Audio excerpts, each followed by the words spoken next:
পূর্বাচল ৩০০ ফিটে রাতের বেলা একটু ঘুরতে বেরোলাম। উদ্দেশ্য হলো হাঁসের মাংস খাওয়া। হাঁসের মাংস খেতে যাব।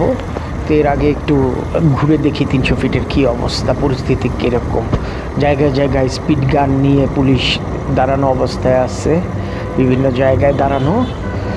মানুষজনও আড্ডা দেখলাম, ভালোই আড্ডা চলতো আগে, এখন একটু কমে গেছে। কারণ মাঝখানে ওই আর্মিরা এসে খুব মানে তোলপাড় করছে, মানুষজনরে এখান থেকে উঠাই দিছে, গাড়ি টাড়ি যা আছে সব কিছু বলছে যে চাপায় ফেলতে, সব চাপায় ফেলছে।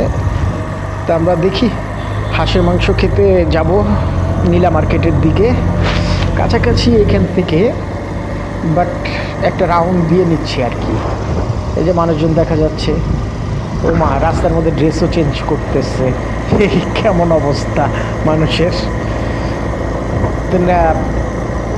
নীলা মার্কেটের দিকে আমরা যাই, তারপরে বাকি পথটুকু আমি আপনাদেরকে দেখাবো যে ওখানে কি কি পাওয়া যায় বা কি খাওয়া যায় আজকে রাত্রে।